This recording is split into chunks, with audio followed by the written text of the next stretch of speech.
Welcome back to another episode of the ASARO Rebuild Podcast. Today's episode is going to be a good one. Let me tell you, I have Martin Barboza here, and we're at his gym in Burbank, Winner Circle. Martin, how's it going, brother? Hey, what's up, brother? Thank you for having us. Sir, thank you for coming, man. It's long awaited. You know, I love this guy. I've been following his journey for a while. Definitely a big inspiration in the game.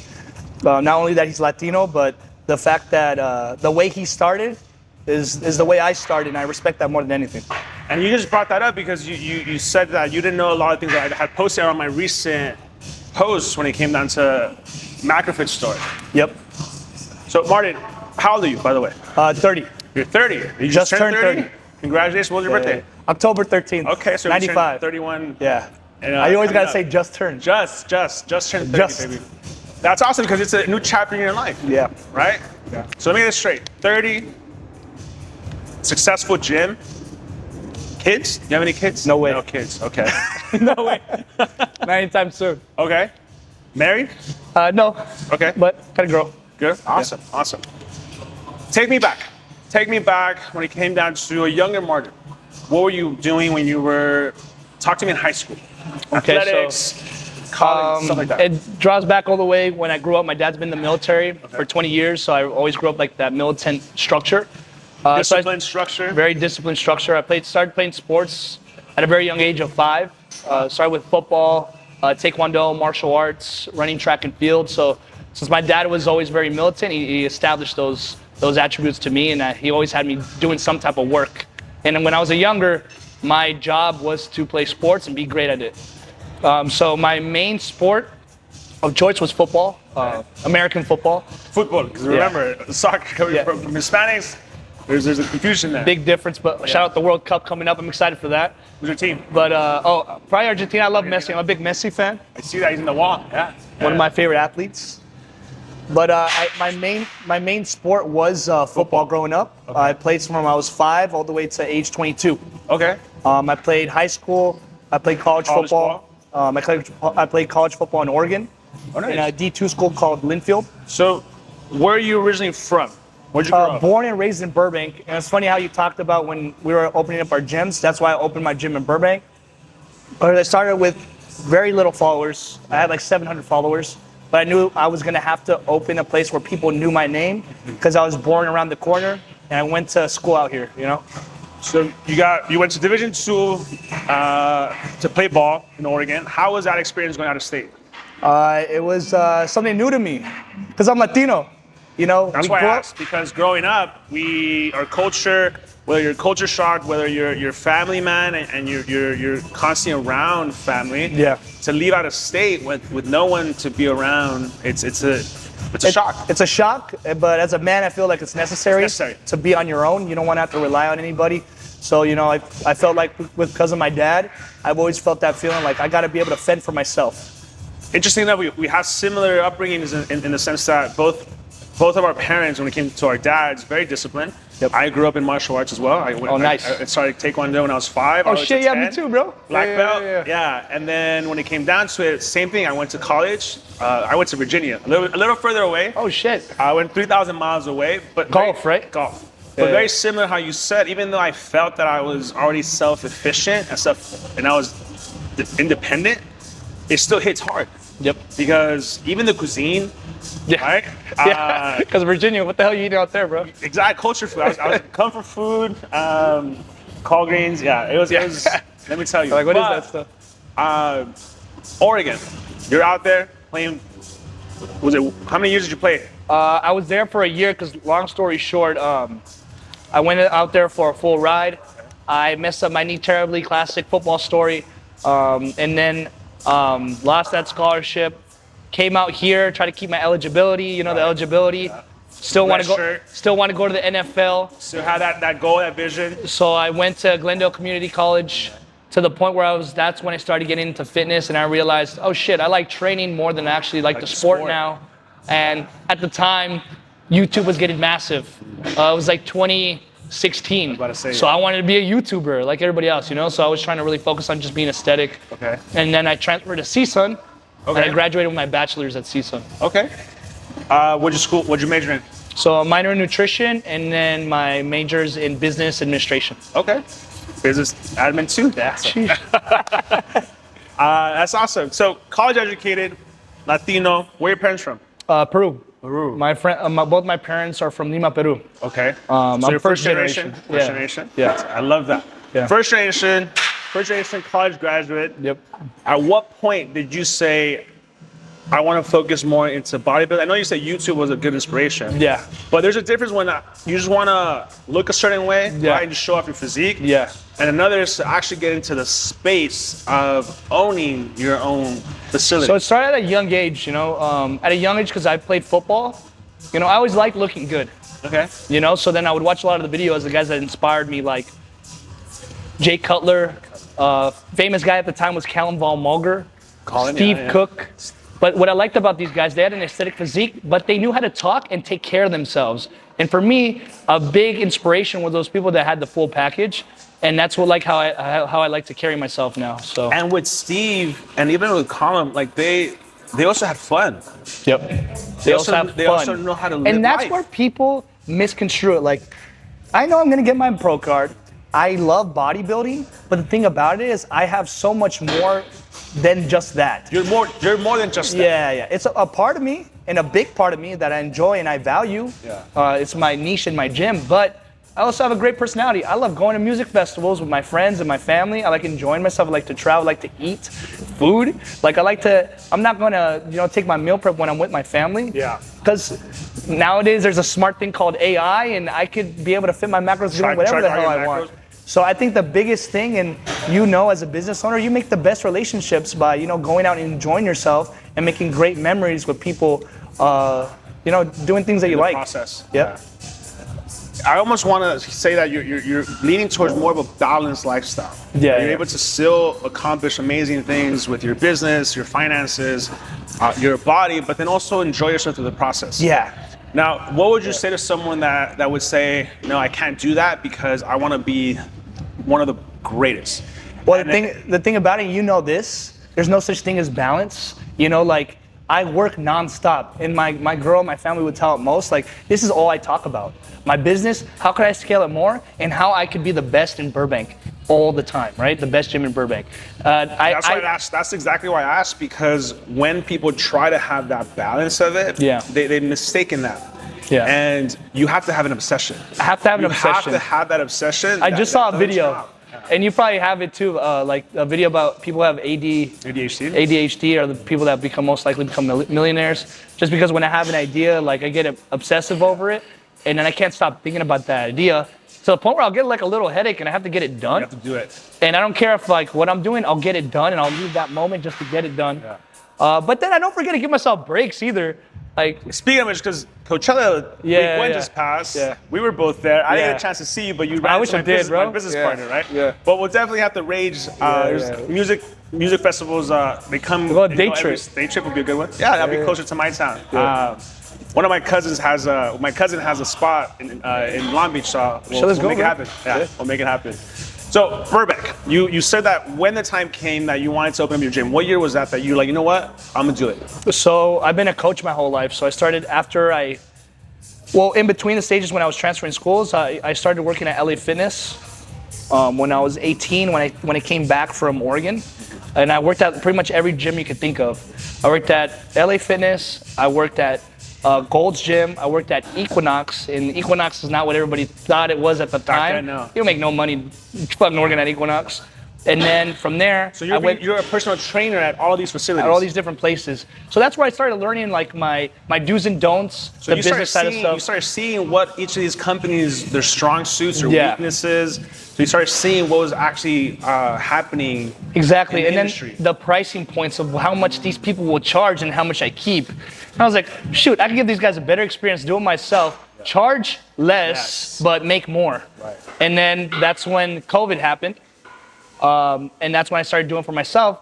But I was the only person that knew of a private gym in North Hollywood. And everybody was coming to me just because I was posting and talking on my Instagram like I had 1 million followers, but I had fucking 700,000. And then that's how I got all my clientele, because they really needed a gym to go to, and I was the only one that had one. Yeah. So then that's when I got my most clients ever. Ended up getting like 20 clients around the age of 23, 24. And I was just like, man, why am I doing it? Why am I making money for this guy? Let me do it for myself instead of paying his rent. And actually, it was funny. He kicked me out of his gym because it was messing up with his timing and his clients. Really? So from there, I was just like, let me do this on my own in my city, because if it's working on the ghetto side of North Hollywood, Lankershim, it's gonna for sure work here where people have money and where people know me. So that's when I took the chance, had all the money that I had, and then put like $8,000 into finding a little place in the corner. It was 1,500 square foot facility. And I started training my clients there, and I was like, fuck it, I'll throw some memberships in there too. But so the whole journey was crazy. 1,500 square feet. What were the cross streets of that location? Glen Oaks and Verdugo. Okay. By Get Yoke, which I also worked at Get Yoke growing up, and that's how I built the ties with them. So 1,500 square feet, all the money that you had saved up until when you were 22, 23 years old. Yep. Which was $8,000 you mentioned. Yep. So you went all in. Yeah, and then luckily having the beautiful family that I have supporting me, so I was able to save a lot of money because I have a great family. I'm not from the slums. I'm not from Compton streets. You know, I'm from Burbank, and I've had a great life with great parents. And they supported my dreams. That made it a little easier for me to go for it. Save up and help. And my pops I remember my pops telling me to just go for it. So he was the first person I sat down with. He's like, I know you're not going to be happy doing anything else. Because for a second I was about to work for the city with him because I was like, gotta make money. Yeah. And I took that chance because they believed in me. And then when I built the whole place out, who were the people helping me? My mom and my dad, painting the walls with them. I was sleeping there. Like, I barely had any funds. So my dad would help me get the mats, which are expensive per mat. Like, if you have any of those pictures or videos of any of that, please send it over. That way my team can put it together. Oh, I got you. And we'll show it. Because that's just like, remember I posted on my story, being able to really take us back to what that looks like and to see what you've been able to build now. Yeah. That's the storyline that people want to see. Yeah. Okay, so this was around, give me a timeline. So COVID hit. You got the space, what year? That first location. So what is it, like 2021? 2021. 2021. Okay. So I had my grand opening March, I have it tattooed on me, March 26, 2021. March 6, 2021. Yeah. Interesting, because March 3rd, 2020, the year prior is when we opened. Oh, so there you go. Yeah. Right when the pandemic hit. Okay, so then fast forward, ending of 2021. So you opened in March, ending of 2021. Give me a snapshot of what did your business look like at that time? Scared, didn't know what I was doing. This was the first time I was paying massive amounts of rent for something. So spending a lot of money I didn't have. But my personality is just like, look, you got to go all in or you're not going to get nothing out of it. So if I didn't have it, I know it's going to come, It was a crazy story, actually, because when I made the move from that other place, I lost clients. Right, of course. I ended up only having 16 at the time, which is still pretty decent. But obviously, not enough to start paying for a commercial retail space. So hold on. In that 1,500 square feet, you were the only trainer? Yeah, I was the only trainer. I didn't know anybody yet. Gotcha. And that's when I started marketing. You had roughly 16 clients that you were training from that location. 16 clients at a 1,500 square foot facility, and then a lot of word of mouth people like, I'm gonna do this, I'm gonna do this, I'm gonna do this. And then while I was waiting, it was COVID. So what was happening during COVID? I ordered equipment Massive delays. From Arsenal, and I was actually the first person to have Arsenal in the city. I know I say that shit a lot, but in the city, even before Zoo Culture. But I was just small enough so people didn't get the word out. Gotcha. But that's what got me my members because I went all in the equipment early. And that was super scary. Do you remember, because Chris from Arsenal, he was our rep, and so we were talking to him, and we had about a 22-week turnaround time. That was insane, bro. I had to wait 8 months for the equipment.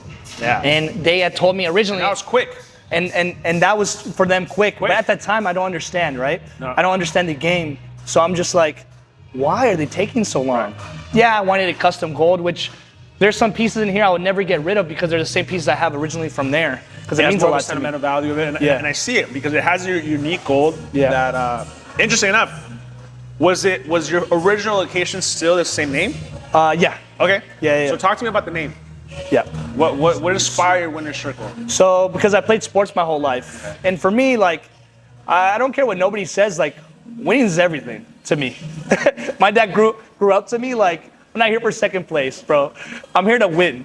So when I say I'm the best gym in Burbank, I really mean that. Like, if I'm not doing anything for 100%, then why am I doing it at all? And you know?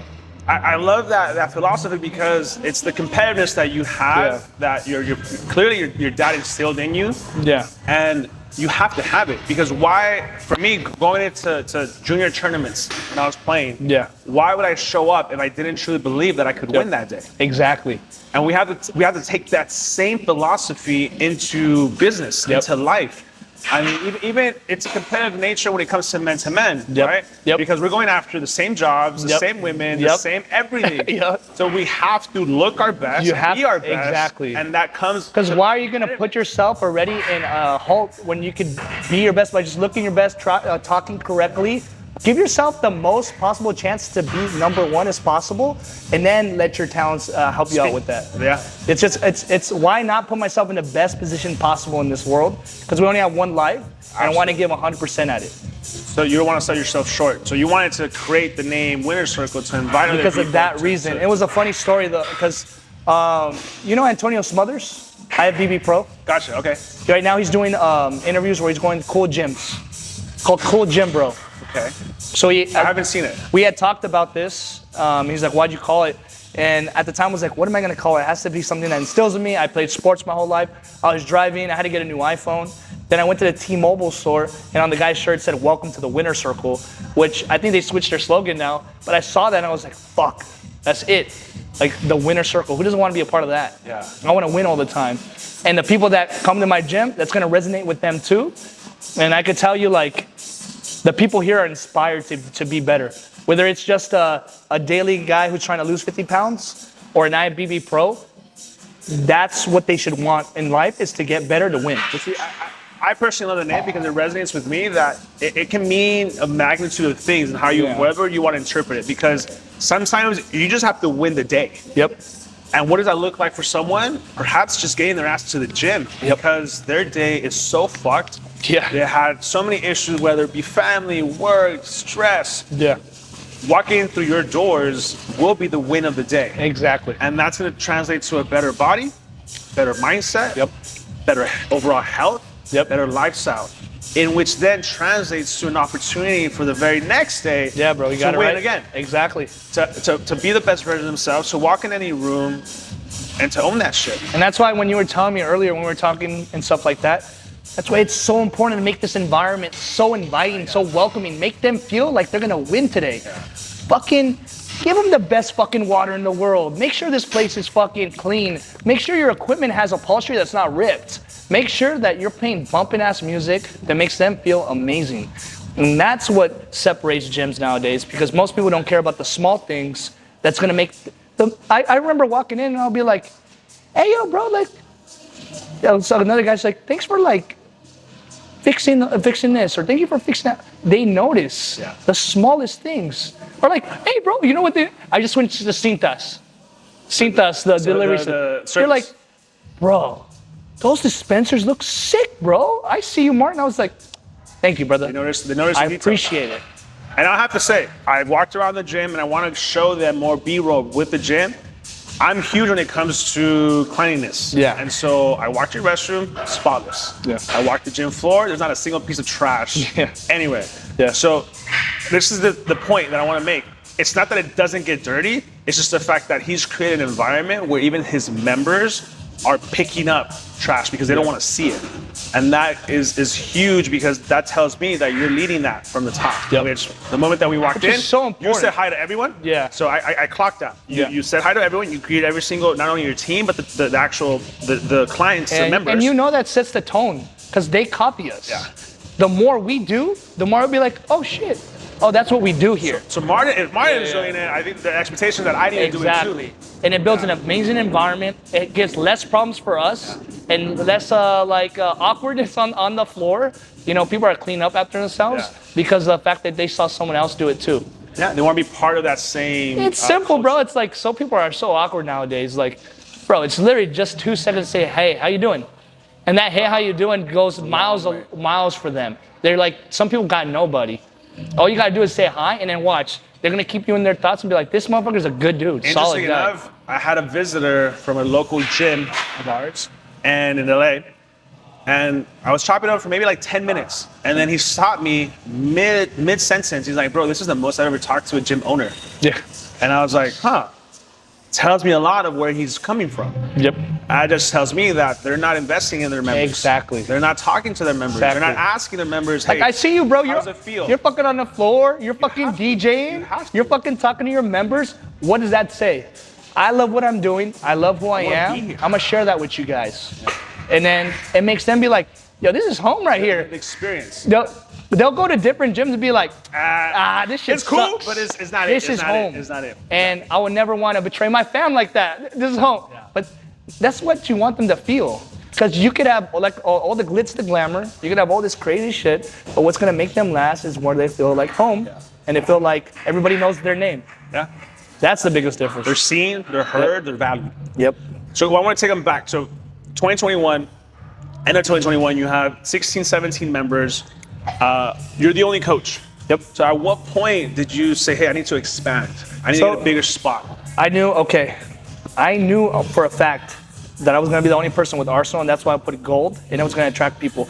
I had a small space. I was like, if I have the same equipment as LA Fitness, no one's going to come here. Right. So I have to fucking wow people. I knew once I had my grand opening, that was going to be my place to capitalize. Trainers and members. So I had to wait. So at the meantime, I remember it was a struggle, bro, because I had the 16 people, and the rent comes every month. There was a portion where I couldn't fucking pay out. I had to take out cards just to pay fucking rent. I had to fucking pay out cards just to pay bills. I was fucking up to my neck to debt. And finally, thank you God, the equipment came after 8 months. So I remember we were working on it in September. The 8 months came up. I got the okay. As soon as I got okay, I was like, let's build that shit. Boom, boom, boom, on my phone. I was like, guys, I wasn't fucking playing around. Check all this shit. They're like, where's this at? Where's this at? I was like, we're going to have a mad grand opening, a crazy grand opening. You guys are not going to want to miss this. Commercial gyms are not where it's at. This is where to do it. This is where to do it. Acting like I had 1 million followers when I had fucking 2. And then it's bringing the buzz. Because what's the strongest word? It's word of mouth. Yeah. Bringing their friends. Boom, boom, boom. And then my grand opening, bro, I had a little spot. Nobody knew me. Yeah. I had 200 people there. And then I invited people. But I'm a firm believer in being in front of people's faces as much as I can. Like, I need visibility. So I knew that at a young age. So, bro, I was getting my post and I was sending it to 100 to 500 people a day. And they were like, hey, strangers, they didn't even know. Strangers. They didn't follow you. And then there was like, it built respect.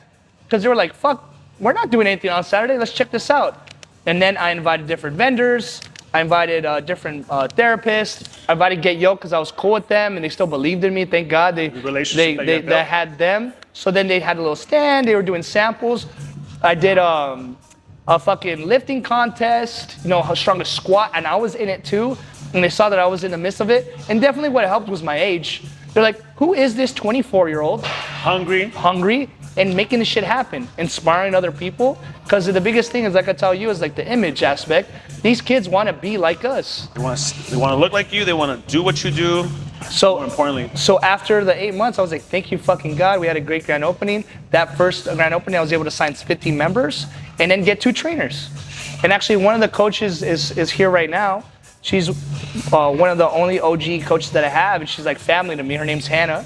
And she's something special because she's seen all the shit that's happened, right? All the people talking shit about me because I'm a stern person. I don't let people run me over. So if I don't like you, you're gonna know it. So I'm like, get out of my face. She stuck that because she saw the journey. She respected it. And I respect her so much. She's like a sister to me. And then it paid off because I slowly was just day by day grind. And after I saw like, whoa, I can get memberships like that. Events, marketing, everything's important. Being a people person, this shit's gonna flow. Yeah, it's gonna be tough, but I'm gonna make it happen. And I started to understand the more you get into this with a formula that works. And if you do it long enough, it grows into something when you blink and you're like, thank you fucking God, it didn't stop. Thank you, I have that grit. Because not a lot of people have that grit.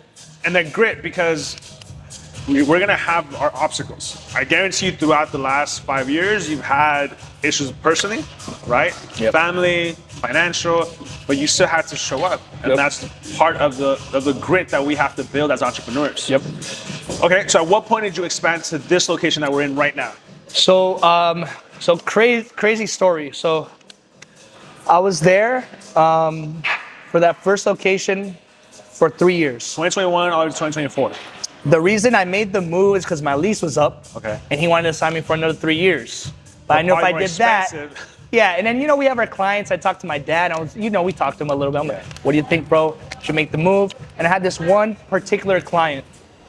It was still my client because I don't really train people anymore. We just don't have the time. No. I don't have any time to coach people anymore. But there's some people I still do it for because I love talking to them, or we have agreements, And that's one particular. He was like a mentor, if you will. He's like he has like several businesses, multi-millionaire. His mindset is something I strive to be. Aspire to. And he always gave me tips. I was like, go for it, bro. What do you have to lose?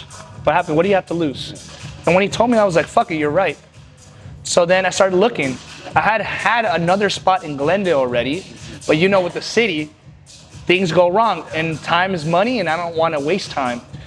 I'm assuming you had to go through a whole CUP process. Yeah, crazy obstacles. process. Yeah. I had the spot. They already agreed to it. The price was unbelievable.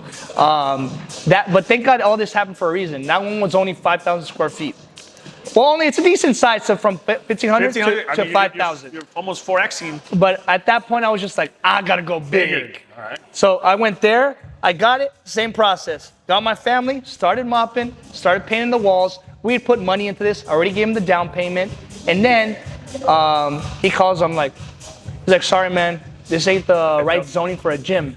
I was like, bro, on the ad, you told me it says for gym or dance studio. Literally on his ad on the window. Yeah. He's like, sorry, bro, we didn't make the right call. I was like, you'll be lucky if you get your money back. I was like, what? I had to fight with him. I got my money back. And then I had to start all over. And then at this point, I only had like a month left till my lease of the other place. People don't understand this is that once we complete our lease, they can actually put us on a month-to-month with a higher rate. Yep. Because it's not protected. And I was already not in a good mood with that dude because he complained about my music, complained about the parking. She would actually know best, like all the complaints that we used to get. This is Hannah. Hannah? Hi, Hannah. I was actually talking about you. She's the only coach that stuck with me for the original place. Original location. And like I told you, I see her like a sister because she's the only person that really stuck with me. And that says a lot. It says that she's believed in your leadership and the vision of it all. It also gets. Literally the first day we opened, and I haven't never. It almost gets me a little emotional because like I went through so much bullshit, and she knows. Oh God. People call me out on Instagram. People call me out on Instagram because I'm young. People think that I can take advantage of that. People think that this is daddy's money. Nah, bro. I worked hard. I killed myself for this shit. Yeah. And I know how to do it 10 times again. I could lose this, bro, and do it all over again if I wanted to. You did it. Because I did it. So you learn, you have the experience. When people, and this is where I tell all of my clients, anyone that I coach and mentor is, whatever your mentor told you to say, what's the worst thing that can happen? You lose it all, but guess what? You never start from zero. Yep. Because no matter what happens, the experience, the know-how, that you keep forever. Yep. And so you can rebuild better, faster, simply because of that experience. Yep. So you're month to month, you're about to end your contract, you have 1 month to find a location.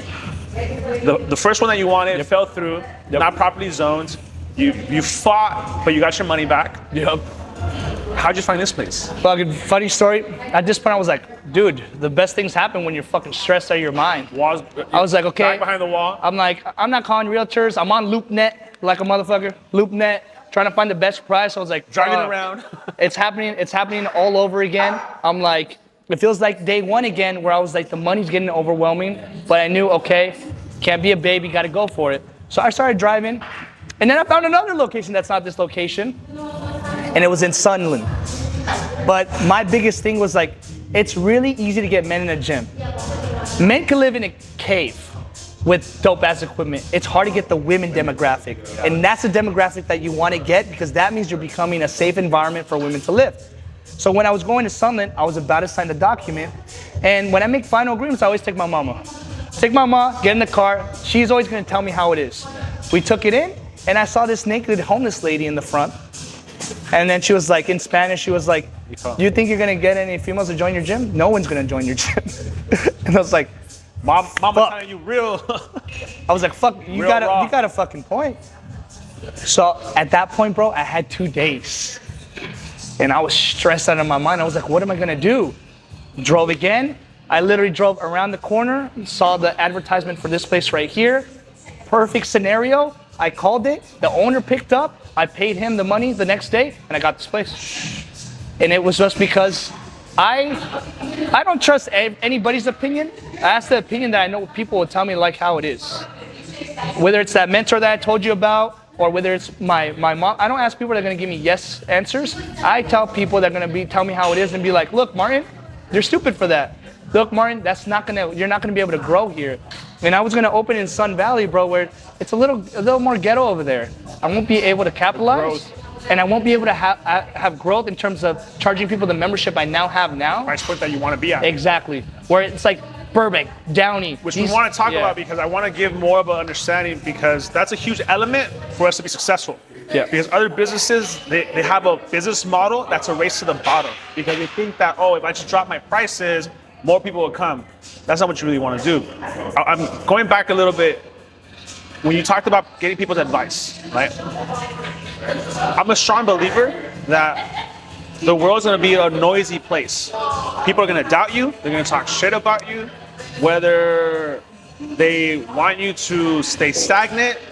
And we have to be very mindful as to who we listen to because they have to have a bigger want for ourselves, meaning that they want us to be even better, and only a very few people there's a few people like that, bro. will actually want that for us. Our parents sometimes, because even then they are fearful of what it could be for us. Exactly. Yeah. And we have to be mindful of that. Yeah. And other people that, if we're fortunate enough that we learn to be humble enough and students enough to be mentored by people that we meet through life, and only if they're doing better than us, only if we see ourselves living the life that they have, can we then be trusting in Those are the advice. only opinions you can ask. People that don't feel threatened by you. And the people that are doing better than you, because they're gonna tell you how it is. They're actually gonna empathize for it because they're gonna be like, bro, you remember? I remember being in your shoes. I see a version of you, a younger version of me and you. And he'll tell me, and they'll be like, bro, go for it. It worked for me. And shit, they might get even a little emotional because you're reminding me about them. They'll be like, how can I help you just because of the want to help?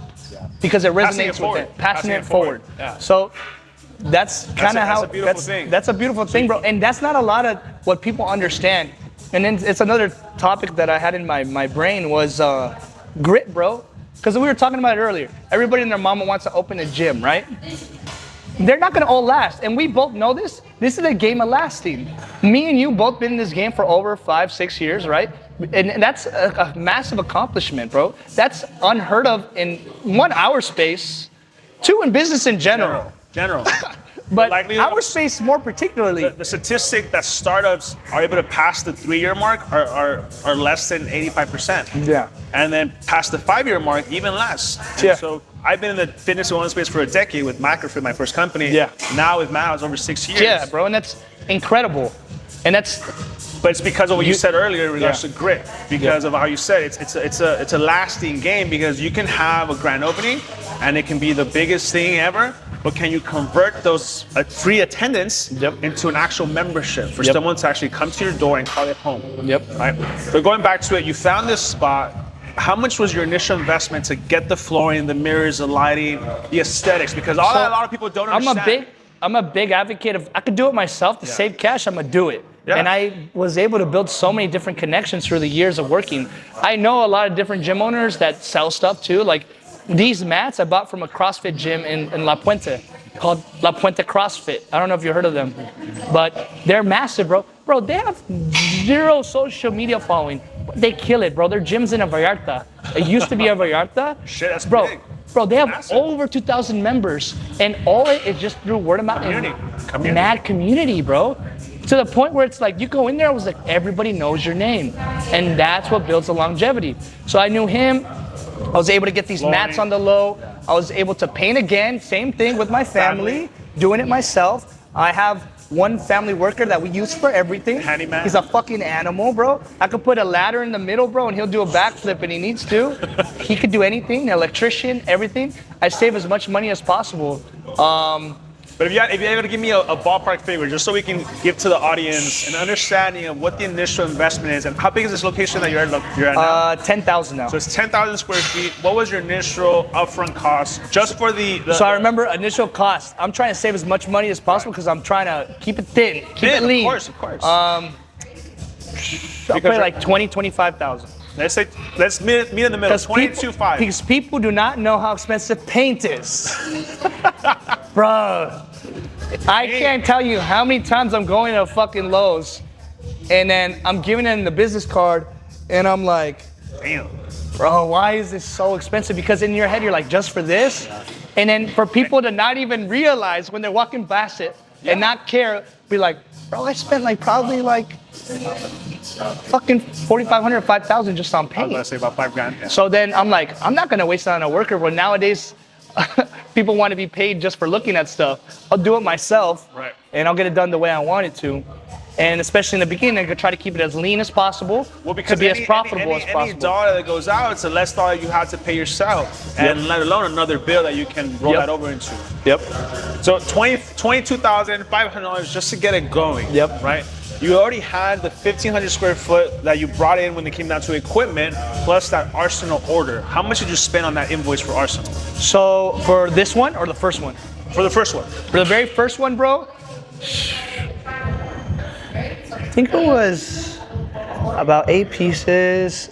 I think it was somewhere around like 30 grand. I was about to say about $4,000 per piece. Yeah, 30 almost. grand. Because we both know the cable system's the most expensive thing. The towers. I had a 15 towers, so I also paid for the gym design, which is a cool what they had at the time. Because it helps you really lay it out for. So they made the space for me. Yeah. They made it custom. I paid. They made the gym design. I paid. I started off with about 6 pieces. Okay. I only had 6 pieces, bro. So I had my cable system, and I knew, okay, I gotta wow people. At the time, the Arsenal standing lateral raise was the talk of the town, 2021. And then also the pendulum squat was the talk of the town from Arsenal. I had that. I also had my gold squat racks. These very squat racks right here. I had fucking, what else? And the leg extension plate loaded and the hamstring curl combo. And a bilateral leg press. That's all I had. Because I knew the machines that I needed to have because I needed to train my clients. The benches, and I had my custom dumbbells that I still have today. I saw those. Which I was like, fly. And then that's all I had. So like, yeah, about like 30 grand for that first invoice. Yeah. When you got the expansion to 10,000 square feet, you put another order. So for longer story, bro. Fucking, you know how to shit, bro. It's ongoing. It's ongoing. Bro. Si no es una cosa, es la otra. So I knew Arsenal was a ticket. And then you soon realize that investment's everything in this game. The more you invest, the more you get back 10 times.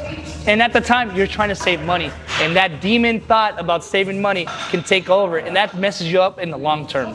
You shoot yourself in the foot in that sense. You shoot yourself in the foot, and then you're gonna realize you're gonna have to sell it anyways and rebuy better equipment. That's the saying that growing up, my parents always, especially my dad, el pendejo trabaja doble. Yep. Meaning the dummy works twice because when you try cutting corners, you're gonna have to redo it and it's gonna cost you twice. Yep. One for the time that you did it originally and you're not happy with, and the second time you actually want the final product to look how you want it, so you end up paying more. So just don't cut the corner, make that investment, but it's a lesson that we all have to learn. We have to learn. We sometimes want to cut corners. Especially like when you're younger, right? Early on. And these expenses are hitting me fast because at this point I'm moving fairly fast in terms of like expenses. Yeah. And when you're younger, bro, like when I was 24, 25 starting this, the expenses were hitting me like a motherfucker, bro. I had never paid this much before. As much money as we make, I spend a fuck ton. You know what I'm saying? What was the rent at the 1,500 square feet? So at the 1,500 square feet, at the time, a deal in Burbank of $5 grand a month. $5 grand a month. $5 grand a month at 24 years old. So you're looking at perhaps close to about $230 a square foot there. Yep. And at the time, a deal, right? That's a deal. And no, especially in a commercial space. No, in a shopping center. So Correct. that helped me too. Foot traffic. Busy, but I was also in a corner where nobody could see me. 5,000, which is a great deal in a commercial space. Now, here, this is a different zoning. Yep. Right? I love this zoning. It's more square footage, right? Talk to me about what you pay here on a month-to-month basis. So the zoning here is God zoning because it's industrial, but also I got train tracks behind me. So if anybody ever wants to complain about my parking or about my music, number one, music, I could blast this shit like a stadium if I wanted to. I'm in industrial. Number two, I have a train track behind me. So that means I don't need any parking because I'm providing public transportation to all my members. So technically I need 0 parking for this area by the city of Burbank. So I'm chilling. So I'm totally guarded around my area. And that's just from the grace of God, because I told you I just was driving here and I went to the city to get my permit. And you didn't know that when you just walked by. And you got the information. This is the shit that we learned. It's the shit that you learn in the process of figuring shit out. Yeah, because like at the time you're like, okay, I gotta flip this shit quick. I gotta go get my business license. I gotta go get this approved. I gotta make sure the parking's zoned, and that's the scariest part. The parking's so scary, bro, where it's like, we got a bunch of Karens we live in this world. Karens about music, Karens about parking. Bruh, like, let me live, bro. I'm trying to make a living. For anyone that's listening, that is going to be the biggest hurdle that you're going to have when it comes down to gym spaces. It's going to be the parking, because you need to have enough occupancy and availability of slots in the center, wherever you're located, for your members and your neighbors. And if those slots don't work, you'll get restricted, and you won't be able to have full actual access to it. And you have to accommodate. And then mind you, people that will call the city on you just because they have time on their hands, been through all that shit. But luckily, because of the zoning that I have, is God tier zoning, I'm able to be like, hey, bro, I'm chilling. So what's your rate here? How much are you paying here a month? So it's a great fucking, I'm paying great because of the fact that I know the owner himself, because of the ad that I had there. So including utilities and everything? Yeah, everything. Yeah. So I pay about like 16. Sure. Because it with the utilities and everything. Well, I mean, that's a whole other aspect, because then you have the fixtures. Do you have AC here? Huh? Do you have AC? I have AC. Okay. Which is the flex. Yeah. That is a money right there. Yeah, because you want to race it, but you all know that fucking electric bill will fly to the moon in seconds. Absolutely. And you can be making all this money in the world, but you also don't want to waste money. You know, so when I first came here, I didn't have this. I actually opened this space here 7 months ago. Okay, what was it? This second space, it was an antique shop. Oh, so since your original, you've expanded. So I expanded, and as soon as I see someone live, I want to expand more. I'm gonna expand more because I want to keep investing and get as much equipment as possible. So I started off just that side. It was 6,500 square feet. Okay, so you add an additional 35, 36. So I went from 15 to 65 to 10,000. But see, I love that, because in that process, as you're expanding, that means that you're growing as an owner, as an operator. Your experience, your know-how, your business. Because you both know, like, bro, we want to fucking have absolute recall. I want to be fucking 100,000 square feet. But then you'll mismanage it. You'll misspend. You'll make the mistakes that you'll make will be so costly that they'll put you under. And how many guys do we know like went too big, too fast, and went under in 2 seconds? That's better to be like, okay, here. Let's make that big time risk go here. You know? And I think from what I've had to do in my life, right? Very, very similar approach. It's a ladder. You can't just skip steps. When you try to skip steps, that's when you'll actually stumble to a point where you lose it all. And I admire that, because I know exactly what that looks like. A lot of people don't understand this. Just within Madhouse, I've had to do 4 different expansions within our current location. And I wouldn't do it any other way. Because in every single one of those expansions, we had to be better at equipment selection. Right? Because I bought pieces that I should not have. And your members probably love it because of the fact that you're like, this guy just doesn't stop. When you just go all in, okay, you're giving yourself massive expenses, and let's see how long you could hold that, and where are you gonna go from there? You know? So it's better to start here, and then the people that follow their journey are gonna respect you so much more and be grateful for the fact that you're putting all this investment towards them. We talked about it earlier, because just like you, everything's been self-funded with us. And so I admire the fact that you've had to put your money on the line. You had to put your money in your mouth, in a sense, because You didn't get any. Did you have any investors? I was like, I don't know any investors. I was like, I'm coming straight out of fucking college, bro. I fucked up my knee. I was like, where do you even find investors? Yeah. So you're only owner, right? So you have a support system with your family. I have an and friends, amazing support system, which is amazing. Yeah. You have to have a village, but this is you. One vision, one man team, in which I admire so much because I understand how difficult it is to be at 3 different places at once. Yep. And you're doing it. Yep. A lot of people fall under that pressure. Yep. They Absolutely, do. bro. So like it says, it takes it back just to like how we're brought up, bro. Mindset. We were athletes our whole life. I always had a job my whole life. That was either playing my sport or whatever I had to do to help my parents out, whatever it may be. That is hard work ethic that you can't like just teach out of the blue. And that's what separates different business owners than the other. It's absolute pure relentless grit to get to what you want. But you can't really teach that. You either have it or you don't. There has to be that continues, and I always tell my followers and my team is like there has to be that relentless imperfect action towards what we say we want. Yep. So going back to now, present, 10,000 square feet. How many trainers do you have now working under Winner Circle? So when I first started that little one, bro, I was like first. I first started that little one, bro. I had this girl named Hannah. A couple people where I won't mention anymore. It's fine. They're all like me no more. They've gone their separate ways. But at that little place, I had like 4. Okay. I ended up with 5 coming and going. I came here and now I have 13. 13 trainers. Yeah. Now I always like to ask, including the recovery therapist. Okay, so I count her in there. Gotcha. So 13 in total. What would you say would be the most difficult, not task, but management when it comes to your business as a gym owner? The biggest thing is making sure that you kind of know a little bit of what's everything's going on, that you have a relationship with every single one of the coaches, that you make sure that they feel heard, they feel seen, that they feel that you're helping them when it comes to their business, but also making sure that everything's going, they're following your rules the way you want to do it, making sure you're setting the standard so that they also do that as well. So just making sure you're leading by example, because before this, I barely got to the point where I don't have to train clients anymore. For the past 5 years of my business, right? I had to, right? Because that was a good amount of income for me to continue forward to keep working. Now it's gotten to the point where I don't need to, but it takes time, like I were talking before, where I've earned that right because of all the fucking myself putting my toes in the fucking mud for fucking days. There was days where I would my first gym, bro, you know how it is, bro. I'd wake up at fucking 4:30 a.m., 5 a.m., open that gym, train 10 people, and close that gym at 11. Wake up like a zombie, training my client, falling asleep in front of him, try to eat my meals. And still try to look the best you and try to look your goals. And try to still be an IFBA pro. Try to look the part.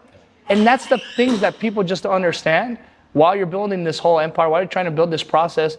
So like when we get to the point where we're going to find it like, you're not even disconnecting. You're just putting yourself in a position where you're no longer working in the business. You're working on the business. Exactly. And then you have to, right? Because now we're like, I like to tell people I'm like a principal. I got to make sure people are respecting the gym. People are following the rules, putting their weights away, that I'm there for every single one of you. Marketing, social media. And marketing, advertisements, making sure that I'm the face of the business as much as possible. And I want people to see me as much as possible because then they're going to respect the house more. And I want them to see the hard work I'm putting in. But if you're doing these other things, how am I supposed to do this, right? So you're no longer having to work in the business. Now you're able to lead the business forward. Yep. Right now, currently with, you said 13 trainers, right? As far as the business aspect of it, what's your current membership at? So it's so funny. Remember when we were at LA Fit Expo? Mm-hmm. I saw you. He did the collab with Dialed. Mm-hmm. I remember we were talking. That was I always knew where you were, but I think that was like one of our first major conversations. Or we always would talk a little bit in passing because. But we always know the same people, bro. We're in the same team, right? With Physique Inc. Yep. So I've known about you, Winner Circles, but we never really had a chance to really have a conversation. And then we're having some good convo. Like I met your brother and then your best friend. I was like, these guys cool motherfuckers, blah, blah. And then you had asked me that, and I was like, about 700 then. Then now, what is it, April? I had surpassed 1,100. 1,100. So since then and now, I have grown exponentially, where I'll average at least 20 signups a week. Wow. And this is all through the type of video I do in marketing, a lot of word of mouth. But you know what the biggest thing? Because I own the land. I'm the only one in Burbank that's really doing it this way. I know all my competition, like I can even tell you right now, is Resurrection, Enrich, Fit Equity, Burbank Athletic Club, Zoo Culture, if you will, because I took a lot of their people, even though that's in Sherman Oaks. I was about to say, that's kind of a distance. But a lot of them come here because of the way he's running his facility. Okay. Because it's too social media based. I was going to say, and I've heard the same, it's too tailored towards more of the creator instead of the actual consumer. And that's what we were talking about previously. Now that I'm done training people, I could be in the midst of it. If I don't see something I like, I'm not afraid to kick you out of my gym in seconds. Especially if you're not following the program that I'm trying to build a good community here. And you now being able to work on the actual leadership role, that's also the culture aspect of it, right? Yeah, because I'm a fun guy, as you can tell. Like I like joke around too and shit. But business is business. Business is business. And I saw something recently on social media, and I love the fact that you said that you own the land. And I would concur that because, again, I'm in the space and I haven't heard of any other of the gyms that you just mentioned, which says a lot. So you recently went on to social media and you made a public announcement that you were no longer going to tailor or cater to anyone below the ages of 21. Yeah. What made you come up with that? So I was like, okay, when you go to a normal commercial gym, right? Yeah. What are the major issues? Besides things being smelly and not broken, it's kids lifting in groups of 7, taking their shirts off in groups of 8, being obnoxious, not cleaning their stuff. So I was like, look, I finally gone to the point where I could be selective. It takes time to be selective, as you know. In the beginning, you gotta take what you get and monitor. You gotta work with it. You have to work. You gotta work with it. Once you get to a point where it's like, I don't need more members. I need good people. Quality of them. I need quality people, and I have quality people here. What's gonna keep those retention rate? What's gonna keep those people happy? Making more rules, limiting certain, protecting the environment, and making sure they're at the highest quality. How do I do that? Not letting kids in, trimming the fat, raising the price. But the thing about it is, kids have different priorities nowadays. Yeah. Kids will have no money in their bank account and somehow be able to pay a $180 membership at the highest quality gym in the world because that's what they live for, which is pretty cool though, because I could attest to that mindset, but I don't want that youngster fucking running around trying to do a chicken nugget video at my gym. I want serious people, and that's why I did it. And it's interesting because I chicken nugget video. Chicken nugget video. That's a good one. I recently had a conversation with one of my members yesterday, and she's 18 years old, going into 18 years old, so she's heading 17. And she was telling me how she was in track and field. Her coach made her fall out of love of the sport, and then she pivoted to bodybuilding. And her highlight of the day is, in fact, going to Mount House and getting a workout in. Yep. And so, interesting enough, I would never want to tarnish or turn off that spark. And that's the highlight of everybody's day. It is, though. I understand also where you stand to say, hey, I don't want a bunch of Edgars running around the gym, all right? Ruin the experience of our members that we have to protect. And because they're at a price point, right? Yep. We have to, in fact, keep that in mind. How do I feel like I could raise the price, but them getting their money's worth? Yeah. Like even in the best environment as possible, and kids do tarnish that environment, which I started working out at fucking 12. I love that shit. I would wait for my dad's car, waiting for him to go to Bally's, right? Fuck it, but I figured it out. There's a gym for everybody nowadays. Everybody and their mama wants to open a gym. Their grandma's opening a gym. Fucking their uncle's opening a gym. But that's why you gotta make more rules. When you make it more exclusive and more niche, the type of people you're gonna want are gonna come in. When we had, do you have a wait list by any chance? No, I'm gonna do one.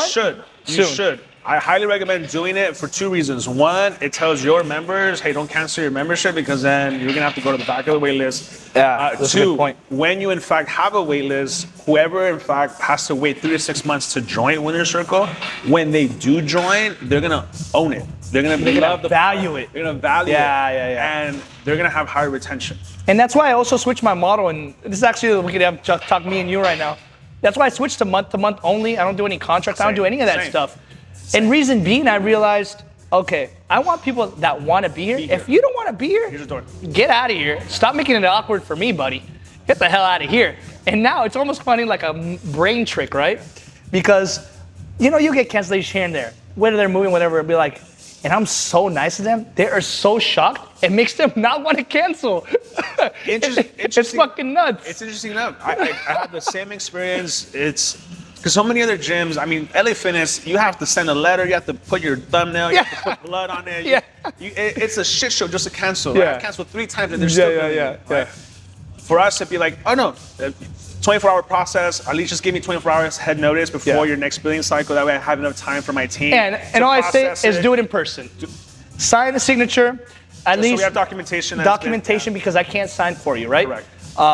For me, I just tell them 3-day notice just because people like to get away with like not paying that last fucking date. Right. And then if they're good, I'm so nice. I'm like, yo, brother, thank you for being here, bro. You've been amazing. Hopefully, you know, you can come for a day pass, but just so you know, price is going up, and I can't give you that same price. But just so you know, you've been awesome. And they'll be like, oh, really? Could I freeze it? I was like, sure, you got 1 month, but that's all I could do. So make your decision soon. I'd be like, actually, this happened last week. I'm good, bro. I'm gonna keep it. Bro, that guy, I never seen him before. He doesn't come to the gym. And if you want to keep it up on you, but there's a lot of people like that, you know what I mean? Like, that's the fucking subscription game, you know? No, but it has to. But I like what you said as far as, because other gyms, they'll prioritize contracts. And we see it. They'll try to lock in their members under a contract and then try to enforce that. Yeah. I was like, no, if you don't want to be here, it's perfectly fine. There's another gym down the street. Exactly. You can have that experience. Exactly. I want to take it back. Being now the leader and not having to work inside the business, what are some of the things that you have to struggle with the trainers or the culture, so to speak? So as you know, culture is everything. So people may not know, but I know everything. People tell me shit. You've probably been on it too. Like why do I know this? All my old clients, bro, are my ears. They're like, hey Martin, did you know? Hey Martin, did you hear? Or like, do you know this? I was like, yeah, I knew. So it's like just making sure that everything is respectable. People are following the rules, you know? And you know, you gotta make sure you kind of know a little bit of everything, pretty much. Making sure that everything's kind of running smoothly, to make sure that you can nip it in the butt before it escalates to a whole nother level, and you don't want to be known as a certain gym for this reason or that reason, you know? The reputation of things. Oh, reputation's everything, bro. Because people love to talk. And people love to lie. People think they know you. All of a sudden, they know me. They know me for just 5 years. Because they know. Oh, you probably did this. You've probably seen this before. They name drop. You'll go out, and you'll be like, what? They'll be like, oh, I've known him for years. We're so cool. I'm like, bro, I said hi to you once. Or be like, oh, they'll come in and be like, when I'm not working, one of the workers will be like, hey, do you know this guy? He wants a free day pass. I was like, bro, my mama doesn't even ask for a free day pass. I was like, I don't even know this fool. But they'll try to come in, especially when I'm not here, and try to they'll try to leverage. They'll try to see how far they can go and take it by simply knowing your name or someone that we know. And it's happened. But luckily, like you said, you'll have certain policies in the front with your staff to verify, trust but verify. That's what I always say. I'll get a call like, hey, do you know so-and-so? I'm like, let me see a picture. Yeah. And I'm like, I know of him. I know who that is, but please process and you're good to go. All right, so I know earlier we were talking off camera. Some of spice things up a little bit. Yeah. All right. What's your take in regards to then issues with trainers fraternizing and intermingling with... So let's put it this point, right? I like to tell people, this is another topic that we could even sit down and we could talk about it. Who goes to the club anymore? Very few. Nobody goes to the club no more. Where do men and women meet? Gyms, community places, bars, coffee shops, whatever. Especially like, bro, we have high testosterone. We're lifting, right? It's bound to happen in a gym. So people are meeting here now. But the biggest thing is like, this is your place to work. This is your business. So that's a no-no. You cannot mess with your clientele. And as soon as you see it, you got to nip that shit in the butt. But as we know, that's some of the most common ways to ruin the community, because I don't want to lose any members, especially over something stupid of a guy trying to get some. Right. You know, so that's something definitely got to keep an eye out. And then once you see it, try to nip that shit and be like, yo, relax, buddy. You know, go to a run club. because actually, the reason I say that is because people date at run clubs now. You're not gonna try to open up, a run club here, are you? Probably not. Maybe in the future though. Maybe. But because a lot of people love running here. I think they're really dope for community places. And like we told you, community is everything. And it builds a great community here. And I know you have a great run club. Yeah. And a lot of gyms have great run clubs. But I also know that people date there. But if it's members, who cares? It's free game. It's more so the staff making sure they control themselves. You know what I mean? So it's like free game. You can do whatever you want. For us, the only times that we've lost trainers has been more so when there's been issues of them dating within themselves. Trainers dating trainers. Oh, that's a crazy one. And it's tough because then I haven't experienced that one. When it creates, have you had any situations like that? Because then if there's a separation, then it's like, okay, well, who stays, who goes? Yeah, bro, and that's the shit that happens. That always happens. It happens. Yeah, and it's true what they say. As you get younger, your parents will tell you, like, don't ever date in the workplace, blah, blah, blah, because of those type of reasons. I mean, we don't want to have to lose a member or someone in staff just because something didn't go down well, or like someone feels uncomfortable now. Right. And then now we have to deal with shit that we don't have to deal with. No, because we shouldn't have to, but then now we have to father people and be like, bro, it's common sense. And even then, as far as even us, as far as the owners, like, we also have to be able to manage that because we're young. Yep. We're not married. Yep. Right. Not perfect. Yep. So I've made certain decisions in the past that have in fact. Oh, another topic. Us being young and owning the gym, right? Because obviously women are gonna come in and want to look their best. They're wearing their best fits. Look and feel their best. And then most men got to realize, obviously, there's a couple outliers. Most women dress that way because it makes them feel good, right? They're getting done up. Comfortable in their own skin. And then, we have to be there and say hi to everybody. So obviously it's like, it gets a little tough. And then what happens too is in any situation when there's status, you get more attention. Oh, yeah. So as you walk into the gym and you're the owner, right? Perhaps they're looking at you different. Yeah. So of course. It all plays into it. And then you just gotta be like, we're good. Get myself a dial or something. We're good. Speaking of which, we need more. We've talked about that. They're crushing it, and we both know those guys. Too. Yeah. I'm working with them something to do over here for recovery. And so I'm trying to make the most out of this space right here. So I have like 20 pieces still coming, but I'm trying to go variety over it. And like I was testing to you, like you're one of the only gyms that knows the product game, the equipment game. Everybody's copying each other, right? Some of the best equipment you have is from Jim Lako. Jim Lako's crushing. You went outside the box for that one. Yeah. And we all know that Jim Lako fucking Preacher Curl is the best bicycle machine in the game. Yeah. They need to get on top of that. I want to get those pieces. And then people keep copying each other. So which I want to spin it around. So right now, Winner's Circle. With the fact that we both know that there's a gym opening up in every other corner. You said earlier, everyone and their mama is trying to open up a gym, right? Because they either see and think that it's just that easy. They think, and then anybody can really get a loan nowadays, bro. So what's gonna differentiate Winner's Circle from any other of these black and white gyms that are popping up? Bro, I love this shit. I'm obsessive. There you go. Like, I love this shit, and no one's gonna outwork me. I love it. It's impossible. And I really truly believe that. I sleep with this in my brain. I wake up with this in my brain. And that's what I was telling you. That's what differentiates us. I know you do too. I know you just came out with your new MH6. I follow you, bro. I learn. I don't follow people just to follow people, bro. I follow people that are successful in the game and that are obsessive. Every podcast that I watch, there's no balance. You have to be obsessive if you want. And then the partner that you're with is gonna have to understand that, right? It's about being obsessive. The one that wants the most will win. Now, that's a trait that you cannot teach. It's in you. You can maybe get a little sparks of like, it's like when you go to a festival, you have a little alcohol, you get a little spurt of energy, but nah. This is, you have to be able to have some relentless amount of want where it's like, fuck, this guy just did something, I'm gonna do it. This guy did, I'm gonna do it and better. Oh, he just got it, I know what this guy has, let me get it. Fuck, this is a bit of it, I don't care, I'll make the money back.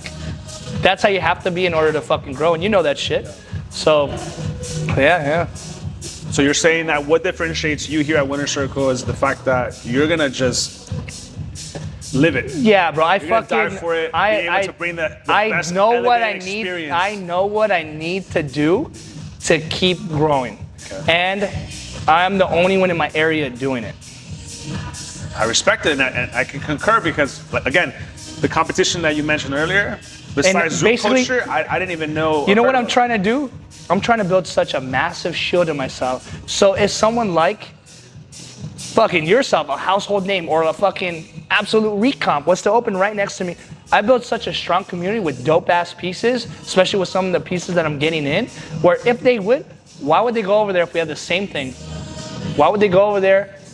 There's no reason. I have just the same amount of equipment as you do, except they love it here because of me, the staff, the culture, the music, the vibes. They can't replicate me. And that's what separates. Nobody can replicate me. And I'm more than just bodybuilding. Even though my niche is the bodybuilding aesthetic, bro, I know how to make a party up.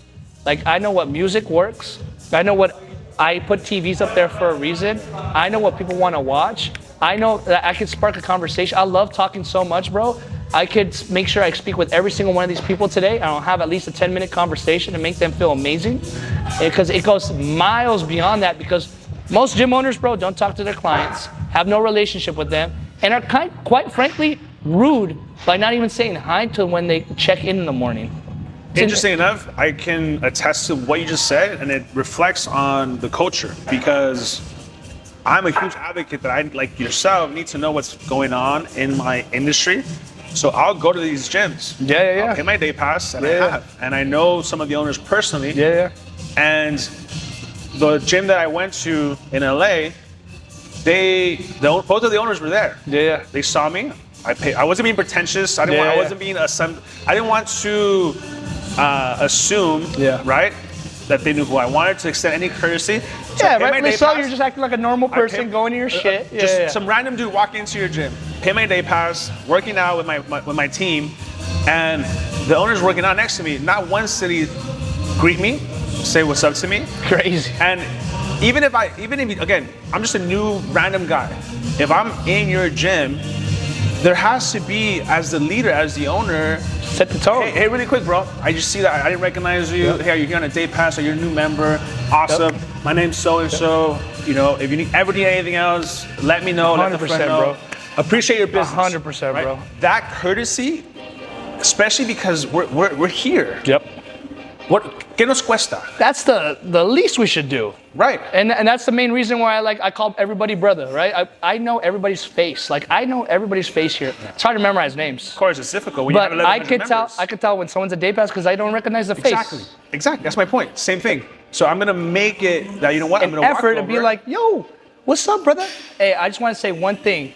Thank you for coming in today, bro. Thanks for choosing my gym before the other ones. Yeah. You're gonna have a great experience. Try this piece right here. I bet you never tried it before. What are you eating today? Oh, I'm saying we just got this. Exactly. Boom. When I'm giving a tour, bro, they're like, you're the owner? I'm like, yeah, brother, I'm the owner. Let me walk you to each machine myself, every one, and tell you why my gym is better than the rest. Why I categorize every gym by body part. The flow of it. Why does this make sense? Why this is literally the only machine I have in the world. Why I got it. You're gonna have a good time today, bro. Let me show you why, and let me walk you myself, because I have the time to do that. I love that. Now, what's next for Winner Circle? 6 months from now, a year from now? So, what are you focusing on? More expansion. Okay. I love where I am, and hopefully one of the tenants leaves soon, so I'll get more. But in the meantime, I'm just trying to fucking build that shield, like I told you. I'm putting in so much shit in here, brother, that I know equipment like the back of my hand is gonna be fucking nuts. Like, I'm talking Max Pump, I'm talking Gym Leco, I'm talking New Tech. I'm going outside the box because everybody's copying each other, bro. Like, we talked about that. The thing about it is they ain't gonna know because they're gonna not want to spend that cash because they're not gonna rely on a company they don't know. When, bro, I've been to New Tech Gym. I've been to all the gyms in Vegas, Dragon's Lair. I've been to gyms, I've been to Fitness Mania. I tried every piece of equipment that I know. That says a lot because you're putting yourself in these places. You're going to the conventions. You're going to the gyms that have it. You're trying it, and you say, hey, you know what? I need this. I need this. And anyone that's copying you, right? They're always going to be one step behind. Bro, because they're waiting. They're waiting for what you're going to do, the next step, and that way they can Exactly, follow. bro. And they can't. You know why? I have a funny story. Shout out Jason from Panada. Yeah. And here's why. You cannot copy my personality.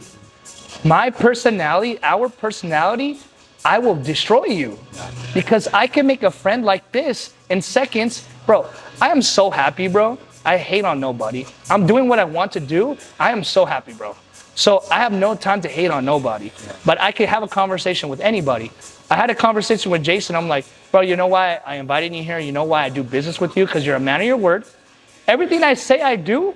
I don't post it on my stories just to get entertainment. Yeah. If I'm posting it, I'm buying that piece of equipment. You're actually doing it. He came up to me, bro. God bless Jason that he hit me up. He came a tour. He's like, let's do this. I was like, okay, before I made that investment, like my business is scaling. I know what I can afford. Let's start with one piece. I got that piece. Let's start with 2, 3. He's getting excited, and I'm getting more excited because when I invest in one piece, I see it come 10 times. Yeah. So I was like, you know what, bro? This is scary, but let me get that middle Smith machine that's the only one in the fucking world. It's scary as fuck, but I know now I'm gonna become a landmark gym just because of one piece. Oh, you got one? Let me get that high row. Let me get this bicep curl. Okay, now I'm talking to him all the time, and he's telling me when he's coming to the expo, when he's bringing these new pieces, so I have dibs for the next guy. Dibs, you're creating that relationship with the source. And then I'm showing my face so much, they're asking, Jason, why are you preferencing Martin over us? Why are you giving Martin the first tips? Why are you doing this? 1, he's buying, but 2, bro, he's friendly as fuck. Before he asked me, I want this piece, he asked me, how's my family? How's your day? Hey, bro, how are you feeling? Are you going to the gym today? Bro, I'm not trying to fucking just use you. Bro, I'm making a relationship with you. And then, if you have time, bro, can you throw me in that seated hamstring curl, bro? It's fire. Please. I love what you said because you always hear, right? Oh, you have to network, you have to network, you have to network. And the thing with networking is it's very much, it almost sounds like, yeah, it's work, right? It's almost like it's a facade in a way. What I've shifted from networking is I want to create relationships. I want to create a relationship with people that I can do business with, that I can bounce the ideas and collaborate with. And that's the shit, right? You know how we were talking about balance and shit? But that's the shit, right? There's no balance, but there's small times we could take off and make relationships with people. Because I know, bro, if I would have went with you to Coachella and we had a couple of drinks, we would have had a sick-ass time. Would have got us closer. Then you're going to be the first person to think of when I think of my next business move. Why I'm going to want to work with you than the next guy. Because I get along with you. I was able to have a couple of drinks with you, really understand your personality to see if we were able to blend and be like, oh, what? This is a cool cat. He's happy. There's not much envy in this guy's soul. Let's work. You can move in the same direction without having, like you said, that envy and greed. I think that relationships, partnerships, businesses fail from the inside. When in fact there's resentment, greed, and envy. So you have to be very, very mindful as to who you have in your circle, in, bro. Because of simply that. And you learned the hard way, bro. We've been burned. I've been burned. So you learn, and it's hard because then you're like, fuck, like, am I too trusting? Am I too just accessible? But when we reflect on those things, like, I am who I am. My personality is my personality. If I want to, be me, for me is I trust you until you give me a reason not to. Exactly. Other people are like, oh well, you have to earn my trust. Depends on who you are. Exactly, bro. It's your personality, and I don't want to change that light that I have just because someone else did something. Because people are shit, bro. And the more you get into business, you realize what's wrong with this people. They make it harder for me to live the life I want to live because they think they know me, but in fact they don't. But you know what? I'm gonna still say hi to you, treat you fine. Two, you show me otherwise, and then I'm easy to cut you off in 2 seconds like I never even knew your name. Quick. Because that's life. And it's not, if it's gonna happen once, it's gonna happen 3, 4, 5, 6 times. But I'm able to catch it way faster. And as soon as I see it, it's done. You know, like. I want you to, the young 15, 16-year-old Martin watching this at home, what would be your one piece of advice that they can take away that can give them that little push to be successful? Those moments that you thought you were doing everything wrong, bro, it's part of life. Just keep going.